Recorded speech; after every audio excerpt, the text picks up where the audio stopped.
Hello，大家好，咁歡迎翻嚟我嘅 channel 啦，好耐冇見啦。咁我就出完實習啦，再加去完旅行一轉啦。咁去咗邊呢？就去咗大阪啦。跟住咧帶翻嚟嘅咧就有啲好特別嘅產物啦，好耐世紀冇見嘅 Squishy。我見到咧有 iBloom Peach 買咧，即刻立咗，係長尾銀喉雀嘅一個盲盒扭蛋啦。係啦，咁陣間就會開俾大家睇。咁其實我已經睇咗係咩啦，喺日本嘅時候，但係我都好想同大家一齊試練下啦，因為我覺得啲 close up 係非常之好睇啦。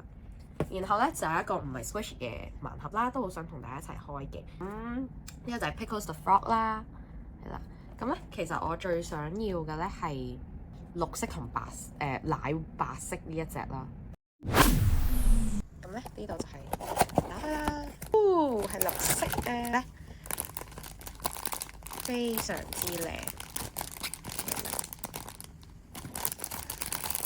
拆開埋先，見到佢呢一款咧係有兩款嘅質料嘅，太空毛啦，比較短毛呢一隻啦，係啦，好得意咯，我覺得。有另一款咧係呢一種嘅毛，好似毛巾咁樣嘅，咁我覺得都幾特別嘅。咁我兩款我都 OK 嘅啦。然後就再開埋呢一隻蛋啦，好啦，係呢隻藍色嘅長尾銀喉雀啊，佢都係 iBloom 出嘅。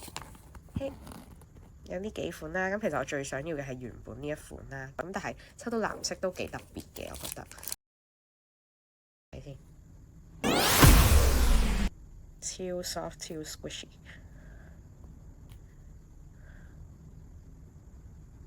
你見佢回彈力質非常之慢啦，可以撳扁佢，係啦，咁樣啦，就有呢個 iBloom。仲有張卡仔，係啦。咁而家 iBloom 咪出咗都幾多款式下嘅。我去嗰陣都見到有 Toast，呢啲全部都係 Kiddieland 度買嘅。哇，靚立立嘅，都係有層閃粉喺上面嘅。哇，好 soft 好 squishy 啊！